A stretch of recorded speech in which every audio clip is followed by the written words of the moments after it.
Bonjour et bienvenue dans Le Monde Devant Soi, le podcast de Slate sur l'actualité française et internationale. Je suis Christophe Caron, je suis toujours confiné, comme mes deux camarades du Monde Devant Soi, Jean-Marie Colombani, directeur de la publication de Slate, et Alain Frachon, éditorialiste au Monde, spécialiste des questions internationales. Bonjour messieurs. Bonjour Christophe. Bonjour Christophe. Avec nous cette semaine, Éric Le Boucher. Bonjour Éric. Bonjour Christophe. Éric, je rappelle que vous êtes éditorialiste spécialisé dans les questions économiques, on peut vous lire dans Les Échos, dans L'Opinion et bien sûr sur Slate. Jeudi, on a eu des nouvelles de l'Europe. Les ministres des Finances des 27 se sont enfin mis d'accord après de longues négociations pour un plan de 500 milliards d'euros. Alors ce plan, il comprend 240 milliards de crédits du Fonds de secours européen, 100 milliards d'euros pour financer les mesures de chômage partiel et 200 milliards de fonds de garantie pour permettre à la Banque européenne de prêter aux entreprises. Aucun accord, en revanche, n'a été trouvé pour ce qui est des Corona Bonds, c'est-à-dire la mutualisation des dettes demandées par la France, l'Espagne et l'Italie.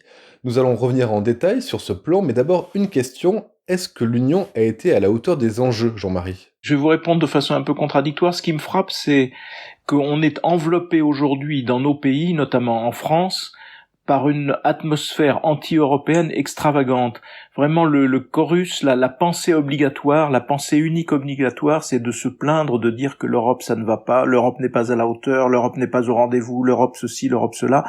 Tout cela étant fait pour discréditer l'idée européenne, comme si nous étions déjà passés, avec l'aide du coronavirus, si j'ose dire, dans l'ère du nationalisme et de la fermeture des frontières, donc de tourner le dos au fond à l'idéal et à l'ambition européenne. Ça, c'est le climat dans lequel on baigne, me semble-t-il, n'a jamais été aussi pesant dans ce sens-là. À l'inverse, je dirais que l'accord qui a été trouvé est un accord à minima, et que c'est un accord qui est intéressant, qui apporte pas mal de choses, mais qui n'est qu'à mes yeux en tout cas qu'un début, mais un début dans un processus qui, comme toujours avec l'Union européenne, sera lent, trop lent à notre goût, compliqué, parfois tortueux, mais in fine on sera au résultat. Voilà, et donc j'aimerais bien qu'on sorte un peu de ce climat un peu étouffant pour regarder la réalité des choses. La réalité, c'est qu'il y a des contradictions, il y a des difficultés, il y a des gens qui veulent avancer, d'autres qui veulent ralentir, mais néanmoins, il faut que tout soit fait pour que la marche en avant ne soit non seulement pas interrompue, mais reprenne de plus belle, parce qu'il n'y a jamais d'occasion meilleure que de relancer un grand projet de cette nature que l'adversaire extérieur, et l'adversité, elle est là aujourd'hui, elle est, si j'ose dire, tous azimuts, parce qu'elle est aussi sanitaire. Alain, l'Europe, elle a su se montrer convaincante face à cet adversaire extérieur qu'est le coronavirus ? Une seule remarque, tout le monde a été frappé par une image il y a un mois ou un mois et demi. L'Italie était aidée par une équipe de médecins chinoises qui étaient venus, des spécialistes de la virologie, etc. Il n'y a pas eu un seul médecin d'un autre pays de l'Union européenne venu en Italie. Eh bien, il ne faut pas en rester à cette image. Cette image, elle est vraie. Mais la vérité économique et sociale est totalement différente. Si vous additionnez tout ce que l'Union européenne a déjà fait pour l'Italie, vous arriverez à une aide incomparablement supérieure à l'aide chinoise ou à l'aide de propagandistes russes qui sont venus eux aussi s'opposer à Milan ou à Rome. Alors on peut dire que, comme disait Jean-Marie, que c'est un début à minima. Mais la question à laquelle il faut répondre est la suivante. Un Espagnol se dit, qu'est-ce que fait l'Union européenne pour moi ? Un Italien se dit, qu'est-ce que fait l'Union européenne pour moi ? Et la réponse n'est pas si compliquée ni si technocratique que ça. L'Union européenne a ensemble une capacité financière qui revient à mutualiser l'effort de solidarité. L'Union peut mobiliser une capacité d'emprunt très supérieure à celle de chacun de ses membres, et particulièrement de ses membres les plus affectés. Alors qu'il s'agisse d'aide aux entreprises, d'aide au système de santé, ou d'aide, c'est plus compliqué, ou d'aide à l'endettement des États, au soulagement de l'endettement des États. Mais déjà, si vous ajoutez ce qu'a fait la Banque centrale européenne, c'est-à-dire de mettre en circuit plus de 800 milliards de rachats de titres, autrement dit, elle fait marcher la planche à billets pour tout le monde dans la zone euro et d'une manière très supérieure à ce qu'aurait pu faire une banque centrale nationale. Et donc voilà, alors c'est long, c'est lent, mais si vous voulez, on est tout de même mieux équipé dans l'ensemble européen que nation par nation pour mobiliser les crédits nécessaires face à cette crise. Eric, on parle de ce chiffre 500 milliards d'euros, mais franchement, on a du mal à se rendre compte de ce que ça représente. Est-ce qu'on peut dire que l'Europe a fait un effort massif ? Non, c'est pas massif par rapport à ce que pourrait mobiliser, mutualiser, ce dont parlait Alain à l'instant. C'est pas massif du tout. Le gouvernement français en est à 1000 milliards, donc c'est pas massif. Ce que je veux dire, c'est que pour moi, cette crise sanitaire est un échec des populistes. Et donc je suis moins sensible que Jean-Marie aux critiques que l'on peut faire sur l'Europe, parce que je pense que si elles viennent des populistes, elles sont absolument démonétisées. L'exemple américain est une catastrophe absolue. Trump s'est avéré être le clown que nous pensions. Bolsonaro, c'est pareil. Et la pauvre Angleterre, elle a changé de pied en plein milieu, enfin Boris Johnson a changé de pied de politique en plein milieu. Et elle a juste simplement du retard sur nous. Donc, et quant à Madame Le Pen, elle raconte absolument que des bêtises en étant sensible aux thèses complotistes sur le coronavirus. C'est ridicule. Elle est ridicule. Et donc, si vous voulez, je pense que les critiques contre l'Europe sont absolument démonétisées quand elles viennent des populistes. Mais du coup, je trouve quand même que l'Europe n'est pas à la hauteur. D'un point de vue économique, c'est un exemple parfait de ce qu'on appelle un choc externe. Ce n'est pas un pays qui tombe, c'est tous les pays qui tombent en même temps et pour une raison qui vient d'une maladie. Et donc on aurait dû avoir une réponse commune et pas des réponses nationales comme on a eu, etc. Or, ça ne vient toujours pas. Les discussions sont trop longues, les discussions sont toujours les mêmes. Les pays du Nord, disons Allemagne et Pays-Bas, sont toujours très réticents à aider la pauvre Italie ou la pauvre Espagne, parce qu'ils ont toujours l'idée qu'on va prendre leur argent pour les donner aux Italiens qui ne travaillent pas. Tout ça est ridicule, franchement ridicule. C'était le moment ou jamais, je dirais, de faire ces fameux Corona Bonds. C'était le moment ou jamais.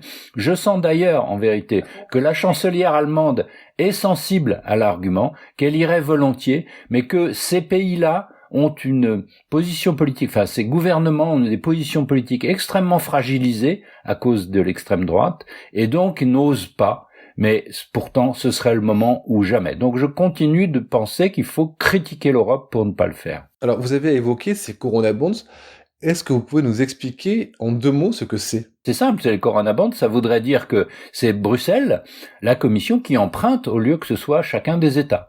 Et donc Bruxelles, comme n'a pas emprunté du tout, il n'y a pas d'emprunt de Bruxelles, il n'avait pas le droit de le faire, pourrait le faire évidemment avec des taux d'intérêt extrêmement bas, bien plus bas que les Italiens, etc. Tout ça serait mutualisé au niveau allemand, parce que personne ne douterait que les emprunts de Bruxelles soient un jour remboursés.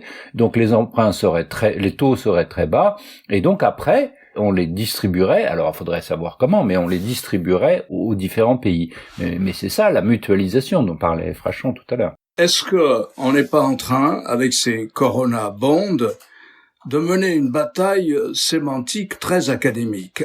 Corona Bond, ça veut dire que la zone euro, voire l'Union européenne même, émet ses propres bons du Trésor. C'est ça. Et ce qui fait que ça permet aux États qui sont très endettés de pratiquer des taux d'intérêt faibles et de se financer comme ça sur le marché à des taux d'intérêt relativement faibles. Et ils se trouvent en difficulté extrême lorsque, sous le coup d'un choc extérieur par exemple, comme le marché ne leur fait pas confiance, ils sont obligés de proposer des taux d'intérêt beaucoup plus forts pour arriver à financer leurs dettes, ce qui les épuise financièrement. On n'est pas à ce stade-là. Mais moi, Eric, si je vous dis, n'appelons pas ça Corona Bond, N'appelons pas forcément ça Corona Bond. On peut dire qu'on crée, c'est l'idée de Le Maire, du ministre français, qu'on crée un fonds de relance général. Alors l'Union européenne peut-être à 27, voire ce qui serait le mieux d'ailleurs, peut-être à 27,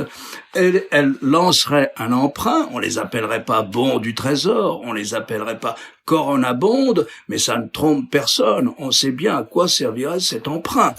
Simplement, si l'on maintient cette terminologie Corona Bond, évidemment, on se heurte à ce que disent les traités. Les traités disent une chose assez simple. Les États ne se financent pas entre eux. C'est-à-dire que nous ne sommes pas là pour financer le budget des uns et des autres. À vrai dire, on est largement dans un système de mutualisation et de solidarité, notamment dans la zone euro, qui existe déjà et qui, d'une certaine manière, marginalise cette règle d'or. Donc, je voudrais demander à Eric, est-ce qu'on s'obstine pas sur une terminologie? Non, je crois pas, Alain, parce que, restons sur le principe. C'est un choc extérieur absolument inédit.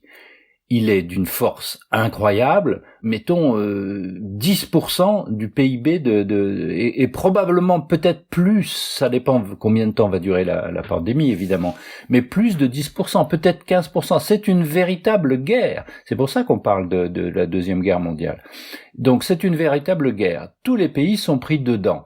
Ce que disent les gens en faveur des Corona Bonds, c'est que ces dégâts de guerre, eh bien, on va les payer par un emprunt mutuel, tous communs, européens, et il ne s'agit que de ça. Ensuite, on reviendra, si on veut, aux méthodes normales, voilà. Mais que là, il y a un cas particulier, le financement des systèmes de santé, le financement des emplois partiels, le soutien des grandes entreprises et des petites, tout ça, ça fait un bloc de milliards et de milliards. Donc, il faut absolument le mettre en route. Pour répondre à Christophe, 500 milliards, c'est pas beaucoup. Je rappelle que l'Europe a une économie supérieure aux États-Unis et les États-Unis en sont à plus de 2000 milliards de soutien. Donc, vous voyez qu'on est qu'au quart du niveau américain. Ça prouve, enfin, au niveau européen global, ça prouve que c'est déjà quelque chose. C'est un cas particulier. C'est juste une crise sanitaire, ça n'est pas une crise économique, c'est une crise sanitaire. Donc, faisons payer cette crise sanitaire par un emprunt bruxellois. Ensuite, voilà, on va distribuer l'argent à tous les pays qui en ont besoin, et puis on tournera la page, sitôt qu'on aura un vaccin, espérons que c'est dans 1 an ou dans 2 ans. Jean-Marie? Juste une remarque, et puis l'idée que la solution est en route, en fait. La remarque, c'est l'historique. Pourquoi il y a eu ce blocage sur les bons qu'on appelait avant Eurobonds, avant de les appeler Corona Bonds? C'est parce qu'il y avait dans l'idée des pays du Nord que la crise qui était au sud, notamment en Italie, mais aussi et surtout en Grèce, avait pour origine le mauvais comportement des pays concernés, des pays du Sud, c'est-à-dire ce qu'on appelait le club méditerranéen à l'époque. Donc qu'il était bon de les punir en quelque sorte et qu'il fallait en effet qu'ils puissent emprunter de l'argent, on leur libérait de l'argent, mais sous des conditions extrêmement strictes. Donc ça, c'est l'historique qui pèse et qui continue de peser et qui continue à faire de ces eurobonds ou corona bonds une espèce de tabou absolu pour un certain nombre de pays. Aujourd'hui, le tabou principal, c'est d'ailleurs la Hollande, un petit peu aussi la Suède et le Danemark. C'est ça l'historique et c'est ça qui explique la crispation sur cette notion de corona bonds. Comment on peut en sortir? La solution a été esquissée et elle a été au fond approuvée hier, à charge maintenant pour les chefs d'État et de gouvernement de la définir mieux et de la mettre en place. C'est l'idée qu'avait défendue le commissaire Gentiloni, qui est commissaire à l'économie, et avec Thierry Breton, et qui est l'idée de monter un fonds, de mettre sur pied un fonds qui va permettre de financer la relance, de financer une relance commune, une relance sur l'échelle de l'ensemble de l'Union européenne.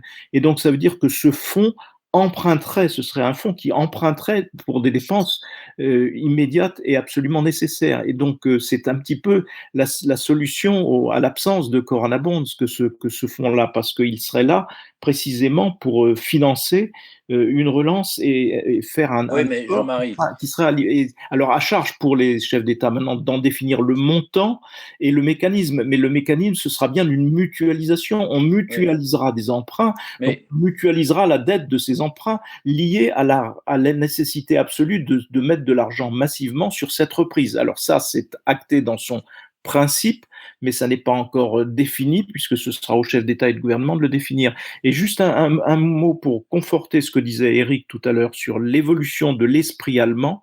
Il y a deux Allemands sur trois dans le dernier sondage qui se déclarent d'accord pour des mécanismes de solidarité financière à l'échelle de l'Union européenne. C'est un changement radical dans l'opinion allemande. Et il y avait cette semaine dans Les Échos un article co-signé par Heiko Maas, qui est le ministre allemand des Affaires étrangères, et Olaf Scholz, qui est le ministre des Finances de l'Allemagne, pour plaider justement dans ce sens et pour dire très précisément les moyens financiers pour surmonter la crise ne doivent pas être soumis à des conditions inutiles qui équivaudraient à un retour à la politique d'austérité. Donc c'est un ralliement clair et net à des mécanismes européens de relance de l'activité. On n'est plus du tout dans le paysage d'hier d'une certaine façon. Et c'est pour ça que l'accord qui a été enregistré hier est un accord à minima qui ne dit rien de ce qui va se passer réellement plus tard et qui sera beaucoup plus important, me semble-t-il, et qui laissera derrière nous cette querelle des Corona Bonds. Il y a cette histoire du financement avec quand même, Jean-Marie, deux moments. Il y a le moment immédiat qui est de payer les gens qui sont en chômage partiel, etc. Qui payent? Est-ce que ce sont les nations ou est-ce que finalement on a assez d'argent à Bruxelles pour que tout ça soit mutualisé? C'est la Commission européenne qui déclenche ça. Oui. Et puis deuxièmement, il y aura la relance. Une fois la maladie passée, est-ce qu'on fait un plan de relance? Il en faudra un. Est-ce que ce plan de relance sera financé de façon mutuelle ou pas, mutualisé ou pas. Alors, juste un point quand même, moi, sur l'Europe critique, de plus, si je puis dire, la santé ne relevait pas de Bruxelles. Le climat non plus, d'une certaine façon.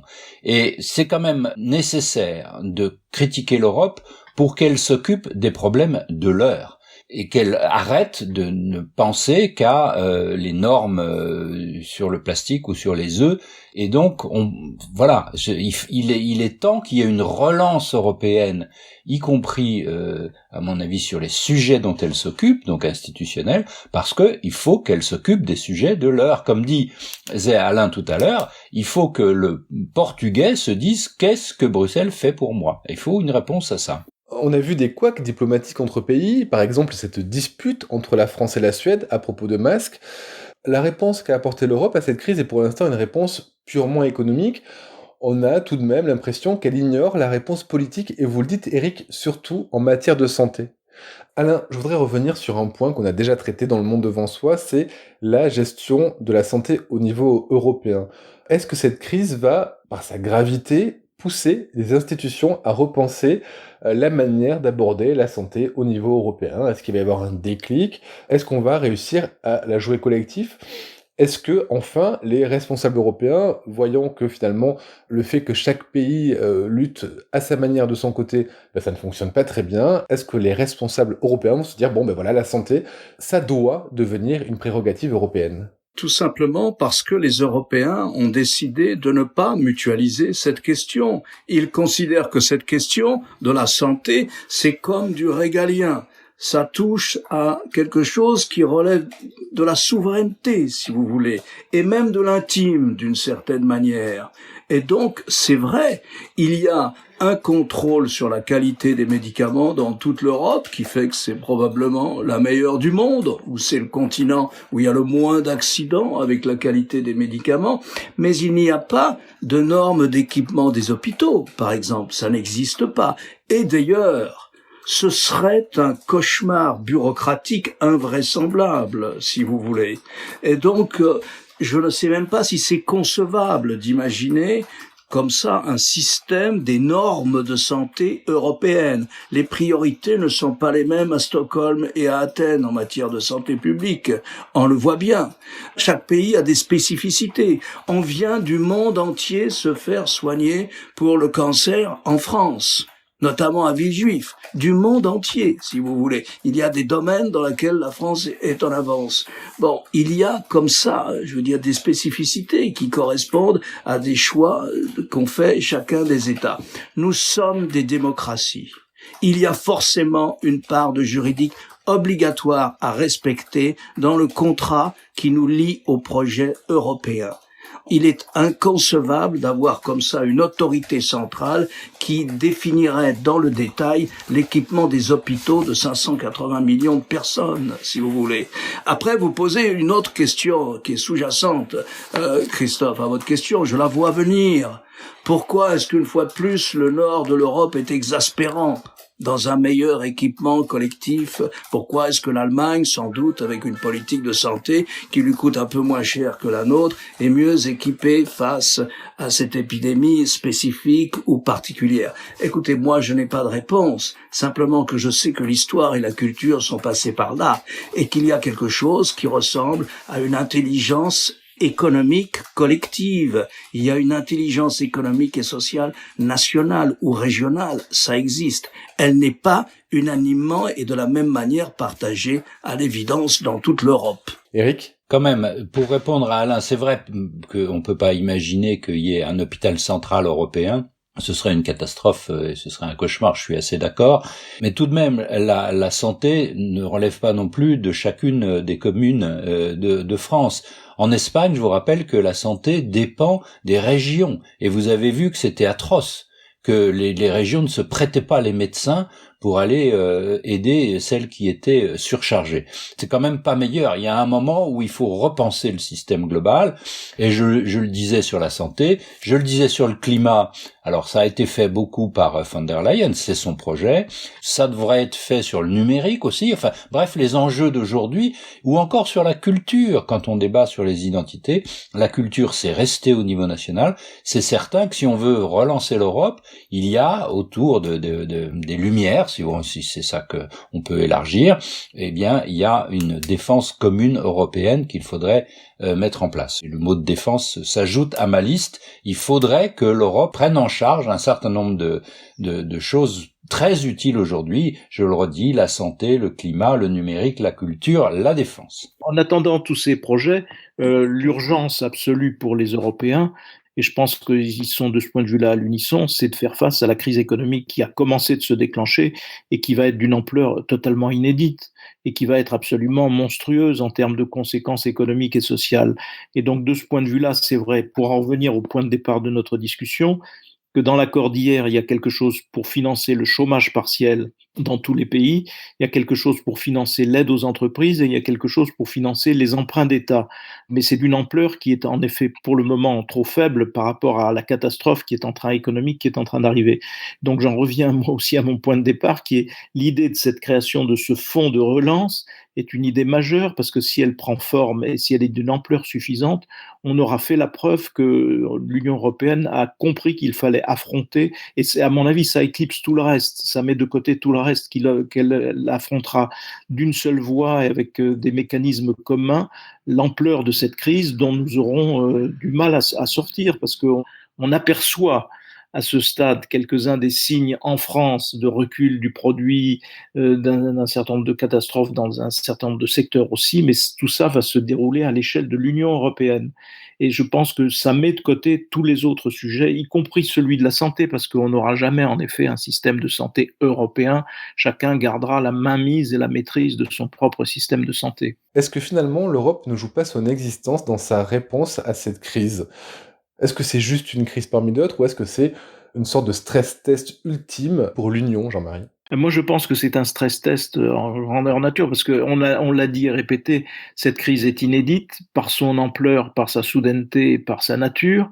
Et en effet, c'est l'épreuve de vérité d'une certaine façon pour l'Union européenne. Si elle n'en sortait pas unie et plus forte, alors à ce moment-là, le projet européen perdrait tout son sens. Donc je pense que c'est une vraie épreuve de vérité, mais qu'on est en train, me semble-t-il, de progresser, notamment la France et l'Allemagne. On pointait du doigt beaucoup les Allemands pour leur retard à l'allumage. Je pense qu'ils sont maintenant alignés sur cette conscience-là.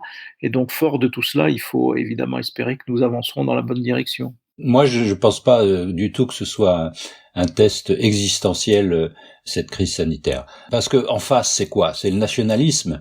Et on le voit, je le disais au début, mais les populistes sont en train complètement de rater le test, là, pour le coup. Ils sont ridicules. Ils ne font rien que de dire des bêtises, à commencer par Madame Le Pen. En plus de ça, on voit bien que la santé, la pandémie, c'est mondial, et que donc le nationalisme est absolument désarmé devant les enjeux qui sont désormais mondiaux. Tous ceux que j'ai nommés sont mondiaux. Donc je ne crois pas du tout que l'Europe est à craindre pour sa vie, certainement pas. Elle a à craindre pour son image, qui va pas se renforcer à un moment auprès des populations qui vont dire décidément l'Europe fait rien, etc. Mais c'est comme d'habitude. Pour moi, cette crise-là n'est pas existentielle du tout pour l'Europe. Elle survivra, l'Europe. Moi, je crois que ce n'est pas tout à fait comme d'habitude, parce que l'Europe est confrontée à quelque chose qu'elle sait très mal faire, c'est-à-dire à la politique. Et au sens, ça veut dire elle est confrontée aux électeurs. Ça veut dire l'électeur portugais, espagnol, italien, suédois. Il doit se dire qu'est-ce que l'Europe fait pour moi. Et la réponse de l'Europe doit être ostensible. Elle doit être compréhensible par une majorité d'électeurs dans chacun des pays. Elle doit être évidente, même si vous voulez, ça passe par des gestes symboliques que vous pouvez considérer comme relevant de la rhétorique ou etc. Moi, je crois que le président du Conseil européen, il aurait dû venir à Rome. Il doit aller à Rome une fois que l'accord sera acquis. Moi, je crois que l'Europe, elle est désarmée, pas forcément financièrement. Si vous voulez, cette évidence qu'expose Eric, que les nationalistes n'ont aucune réponse, c'est pas le problème. Le problème, c'est qu'une majorité d'électeurs, dans chacun des pays européens, et notamment dans les plus démolis par la crise, se disent, sans l'Union européenne, ce serait pire encore. Et ça, l'Europe, elle sait pas bien faire ça. Moi, je suis moins optimiste qu'Éric parce que je constate que le nationalisme, dans les esprits, est vainqueur d'une certaine façon aujourd'hui, parce qu'il s'est installé, parce que c'est la pratique de tout un chacun. Ça a un impact sur l'opinion. J'espère que cet impact sur l'opinion s'affaiblira au fil du temps et au vu de ce qui est la réalité d'un certain nombre de politiques, notamment aux États-Unis, au Brésil ou ailleurs. Mais une bonne partie de l'opinion est sensible à cette idée que la crise est là pour nous montrer qu'en dehors du nationalisme, point de salut. Et ça, c'est un ressort parfaitement irrationnel, mais très efficace et redoutable en temps de crise. Et nous allons aussi être confrontés à cela. Merci, messieurs, pour ces éclairages et analyses. On se retrouve la semaine prochaine pour un nouvel épisode du Monde devant soi. Merci, Christophe. Merci, Christophe. Merci beaucoup. Vous venez d'écouter Le Monde devant soi, un podcast Slate.fr à retrouver tous les samedis matins sur Slate.fr ou sur votre application de podcast préférée. Si vous avez aimé, n'hésitez pas à vous y abonner et à nous mettre 5 étoiles.